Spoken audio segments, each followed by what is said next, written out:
Bismillahirrahmanirrahim. Assalamualaikum warahmatullahi wabarakatuh. Hai adik-adik semua, gimana kabarnya? Semoga sehat walafiat dan semoga selalu dalam lindungan Allah Subhanahu wa Ta'ala. Mengingat kita sudah tidak belajar secara efektif 2 minggu ini, dikarenakan kan harus libur, kan harus berdiam diri di rumah agar kita dapat memutus rantai penyebaran dari virus corona tersebut. Nah, dengan adanya video pembelajaran seperti ini, semoga dapat membantu adik-adik dalam belajar secara mandiri di rumah masing-masing. Setelah kita kemarin belajar dari bab 4, yaitu tentang struktur dan fungsi jaringan tumbuhan, sekarang kita masuk ke bab 5, yaitu sistem pencernaan pada manusia. Langsung saja kita masuk ke materinya. Sebelum kita berbicara tentang sistem pencernaan, lebih baiknya dulu kita mengetahui fungsi nutrisi dalam makanan. Nah, ada banyak beberapa faktor yang mempengaruhi pertumbuhan perkembangan manusia. Di antaranya makanan. Melalui makanan, manusia dapat memperoleh nutrisi untuk berkembang biak dan bertumbuh. Nutrisi tersebut berupa karbohidrat, protein, lemak, vitamin, dan mineral. Yang pertama kita bahas ialah makanan yang bergizi. Pola makan yang bermasalah dapat mengakibatkan beberapa penyakit, termasuk penyakit defisiensi atau kekurangan zat gizi tertentu. Untuk mencegah hal itu, kita dianjurkan untuk makan makanan yang bergizi dan yang bermutu. Nilai gizi suatu makanan ditentukan berdasarkan kandungan protein, karbohidrat, lemak, vitamin, mineral, dan serat nabati. Di sini ada beberapa kriteria makanan yang bermutu. Yang pertama, bergizi tinggi. Yang kedua, higienis atau bersih atau tidak terkontaminasi oleh bakteri. Yang ketiga, mudah dicerna. Yang keempat, cukup kalori. Yang kelima, berasal dari berbagai jenis bahan makanan. Dan yang keenam, warna, rasa, dan baunya membangkitkan selera makan. Nah, kebutuhan energi dan jumlah makanan. Jenis kelamin, umur, pekerjaan, berat badan, suhu lingkungan sangat berpengaruh terhadap jumlah makanan yang dibutuhkan oleh seseorang. Jadi, setiap orang mempunyai kebutuhan makanan yang berbeda-beda. Ada beberapa contoh di sini. Yang pertama, laki-laki membutuhkan makan lebih banyak daripada wanita. Yang kedua, anak-anak memerlukan protein yang lebih banyak untuk masa pertumbuhannya. Yang ketiga, pekerjaan otot relatif memerlukan karbohidrat lebih banyak, sedangkan pekerja otak lebih banyak membutuhkan protein dalam menunya sehari-hari. Yang keempat, semakin besar perbedaan suhu lingkungan dengan suhu badan, semakin banyak makanan yang dibutuhkan. Zat-zat makanan. Zat-zat makanan yang dibutuhkan oleh tubuh terdiri dari karbohidrat, protein, lemak, vitamin, mineral, dan air. Nah, jika kita kekurangan salah satu atau kelebihan zat makanan di atas, dalam jangka waktu yang cukup lama dapat menyebabkan terjadinya gangguan dalam tubuh. Nah, sebaliknya, jika kelebihan zat makanan juga tidak baik untuk kesehatan. Keadaan tubuh di mana komposisi zat makanan yang tidak seimbang itu disebut dengan malnutrisi. Zat-zat makanan itu terbagi menjadi 6, karbohidrat, protein, vitamin, mineral, dan air. Karbohidrat berfungsi sebagai sumber energi, bahan pembentuk protein dan lemak, serta menjaga keseimbangan asam dan basa di dalam tubuh. Zat ini mengandung unsur karbon, hidrogen, dan oksigen. Karbohidrat dibedakan menjadi 2. Yang pertama yaitu monosakarida atau gula sederhana. Merupakan gula yang tidak dapat dipecah lagi menjadi gula yang lebih sederhana lagi. Artinya monosakarida itu gula yang sangat kecil. Yang kedua yaitu gula majemuk atau gula kompleks. Merupakan gula yang dapat dipecah menjadi gula tunggal atau gula monosakarida. Gula majemuk itu dibedakan menjadi 2. Yang pertama disakarida dan yang kedua polisakarida. Setiap reaksi pemecahan gula akan menghasilkan energi dalam bentuk ATP atau adenosin trifosfat. Adapun larutan untuk menguji keberadaan amilum pada makanan adalah larutan Lugol. Sedangkan untuk penguji gula dapat menggunakan larutan Fehling A dan B maupun reagen Benedict. Jenis karbohidrat berdasarkan jumlah gugusnya terbagi menjadi 3. Yang pertama, monosakarida atau C6H12O6 yang terbagi menjadi 4, yaitu glukosa yang terdapat pada gula darah, fruktosa yang terdapat pada buah-buahan, dan madu, galaktosa yang terdapat pada susu, dan sukrosa yang terdapat pada tebu dan buah bit. Yang kedua, disakarida C12H22O11 terbagi menjadi 2, yaitu laktosa dan maltosa. Laktosa terdapat pada susu, sedangkan maltosa terdapat pada biji-bijian dan kecambah. Yang ketiga yaitu polisakarida C6H10O5 yang terbagi menjadi 2, yaitu zat pati, zat tepung, dan glikogen, di mana kita bisa menemukan zat pati dan zat tepung yaitu pada beras dan umbi-umbian, sedangkan glikogen pada otot dan hati. Protein tersusun dari unsur-unsur karbon, hidrogen, oksigen, dan nitrogen, serta kadang-kadang juga mengandung unsur fosfor dan sulfur. Satu molekul protein tersusun dari beberapa asam amino.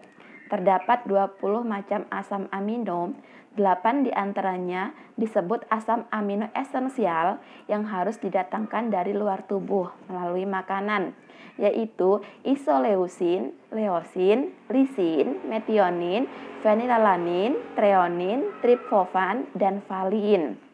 Nah, protein berfungsi sebagai sumber energi, bahan penting untuk plasma sel, zat pembangun, pengganti sel-sel yang rusak, pembentukan enzim, hormon, dan antibodi, serta mempertahankan viskositas darah. Pada keadaan seperti ini yang sekarang ini lagi gencar-gencarnya virus corona. Jadi kita harus membentengi tubuh kita atau kita harus mempertebal tubuh kita, sistem imun kita atau antibodi kita. Maka dari itu banyaklah mengkonsumsi makanan-makanan yang mengandung protein. Nah, protein itu sendiri terdapat pada beberapa makanan seperti telur, ikan, daging, susu, belut, udang, cumi-cumi, hati, ginjal, otak, kedelai, kacang tanah, petai, gandum, dan kepiting rajungan. Nah, larutan untuk menguji keberadaan protein pada makanan adalah biuret atau reagen Milanase. Lemak tersusun dari unsur-unsur karbon, hidrogen, oksigen. Lemak merupakan sumber energi yang menyediakan kalori terbanyak bagi tubuh. Selain itu, lemak juga berfungsi sebagai pelarut vitamin AD atau vitamin A, vitamin D, vitamin E, dan vitamin K, dan zat lain. Pembangun bagian tubuh sebagai alas organ atau bantalan, serta pelindung tubuh dari suhu rendah. Lemak dibedakan menjadi 3, yaitu lemak sederhana, lemak campuran, dan lemak asli. Selain itu, lemak juga dibedakan berdasarkan tingkat kejenuhannya, dibedakan menjadi 2. Ada asam tak jenuh dan ada asam lemak tak jenuh. Asam lemak tak jenuh yaitu dalam suhu kamar biasanya berbentuk padat. Asam lemak ini banyak terdapat pada lemak hewan, misalnya mentega dan gaji. Asam lemak ini dapat meningkatkan kolesterol yang dapat memberi masalah pada jantung dan pembuluh darah. Sebaiknya bagi orang-orang yang mempunyai riwayat penyakit diabetes atau punya kolesterol yang tinggi, hindari makan mentega dan makan gazi karena dapat memberi masalah pada jantung dan pembuluh darah. Yang kedua yaitu asam lemak tak jenuh. Asam lemak ini banyak terdapat pada lemak nabati dan biasanya berbentuk cair. Nah, untuk mengetahui keberadaan lemak pada suatu makanan, dapat menggunakan kertas minyak. Vitamin ini sangat dibutuhkan oleh tubuh walaupun jumlahnya yang kecil. Vitamin berfungsi sebagai regulator atau sebagai pengatur. Zat ini juga berperan penting terhadap pertumbuhan, pemeliharaan kesehatan, dan reproduksi. Apabila kita kekurangan vitamin, kita dapat menderita penyakit avitaminosis. Yang pertama, di sini ada beberapa vitamin. ada fungsinya dan ada contoh sumber makanannya dan ada akibat avitaminosisnya. Yang pertama, vitamin A berfungsi menjaga kesehatan mata, hidung, mulut, pencernaan, dan sistem pembuangan air seni yang terdapat pada hati, susu, mentega, keju, wortel, dan bayang. Nah, apabila kita kekurangan vitamin A, kita dapat menderita penyakit hemeralopia atau rabun senja. Yang kedua, xerophthalmia atau mata kering. Yang ketiga, keratomalacia atau kornea mata yang mengering dan keruh. Sebaiknya perbanyak makan vitamin A agar mata kita tetap sehat.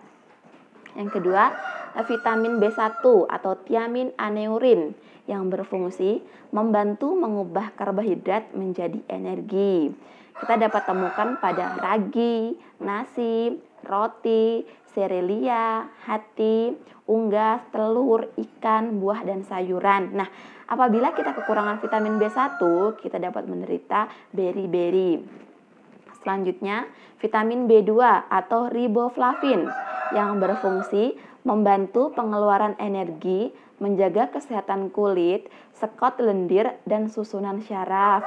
Kita dapat menemukannya pada produk susu, hati, ragi buah, gandum, daging tanpa lemak, serelia, sayuran, dan unggas. Nah, apabila kita kekurangan vitamin B2, kita dapat menderita bibir pecah-pecah atau keilosis. Sudut mulut juga akan luka.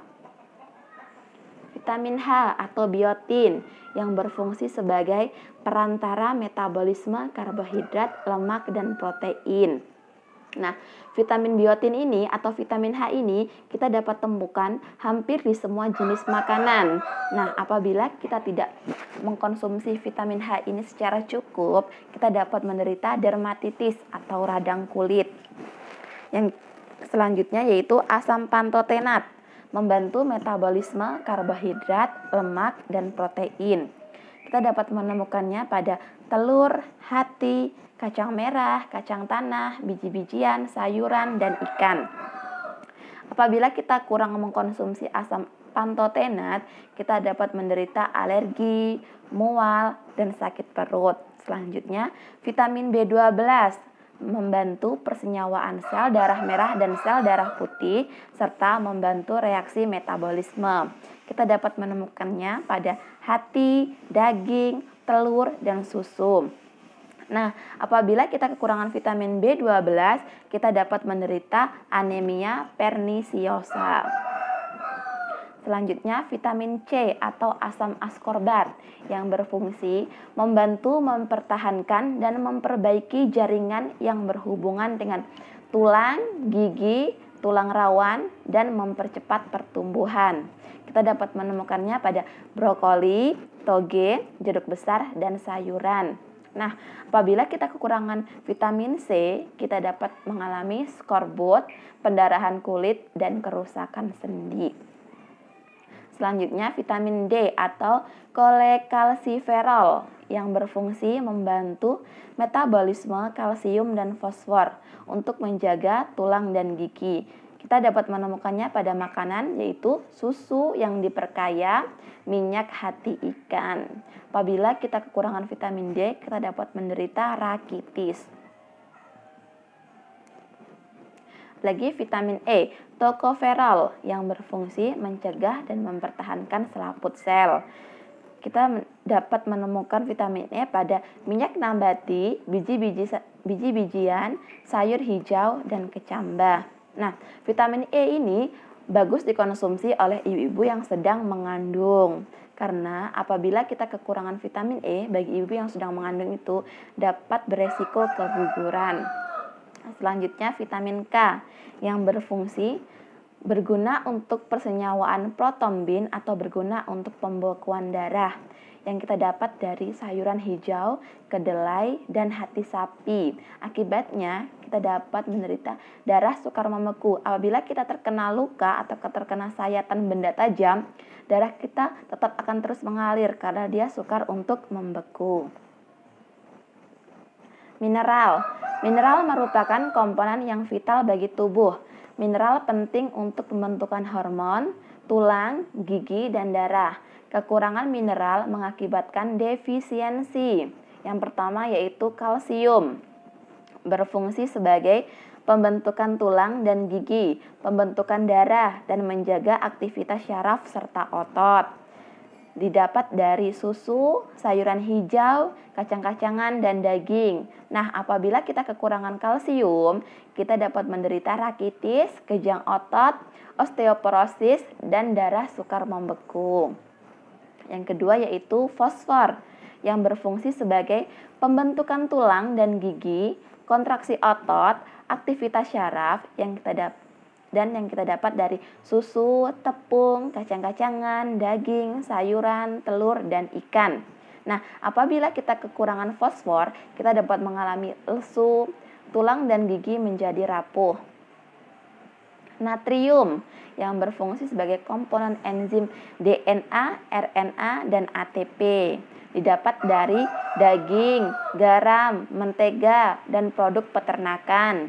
Apabila kita kekurangan natrium, kita dapat mengalami dehidrasi, kejang otot, syok, mual, dan kelelahan. Selanjutnya, zat besi berfungsi sebagai transmisi darah dan kontraksi otot atau mengatur pH. Yang kita dapat dari daging, sayuran hijau, serelia, dan buah. Nah, apabila kita kekurangan zat besi atau Fe, kita dapat mengalami anemia, lesu, dan pusing. Selanjutnya, yodium yang berfungsi sebagai pembentukan hemoglobin. Nah, kita dapat menemukan yodium pada makanan laut, telur, susu, garam. Nah, apabila kita kekurangan yodium, kita biasanya mengalami gondok. Selanjutnya, kalium yang berfungsi sebagai aktivitas kelenjar tiroid, mengatur detak jantung, memelihara keseimbangan air, dan transmisi saraf. Kita dapat menemukannya pada sayuran, buah-buahan, kecap, daging, unggas. Nah, apabila kita kekurangan kalium, kita dapat mengalami gangguan jantung dan pernafasan serta lemah otot. Selanjutnya, magnesium yang berfungsi sebagai pembentukan tulang, menjalankan fungsi enzim, otot, dan syaraf yang kita dapat dari kacang-kacangan, sayuran hijau, daging, makanan laut, dan serelia. Apabila kita kekurangan magnesium, kita dapat mengalami gejala diferensiasi seperti gangguan mental, emosi, dan otot. Nah, sekarang kita bahas tentang air. Nah, air itu sangat esensial untuk kelangsungan hidup suatu makhluk hidup. Sangat esensial artinya sangat dibutuhkan atau sangat diperlukan oleh kelangsungan suatu makhluk hidup. Fungsi air adalah sebagai berikut. Yang pertama, mengangkut nutrisi ke berbagai jaringan. Yang kedua, mengangkut sisa-sisa metabolisme dari jaringan keluar tubuh. Yang ketiga, sebagai media berbagai reaksi kimia dalam tubuh. Syukron. Nah, sekian materi yang saya sampaikan. Semoga adik-adik dapat memahami materi ini dan kita akan bertemu pada video selanjutnya tentang sistem pencernaan. Kita akan membahas tentang organ-organ sistem pencernaan. Dan akhirnya wabillahi taufik wal hidayah. Wassalamualaikum warahmatullahi wabarakatuh.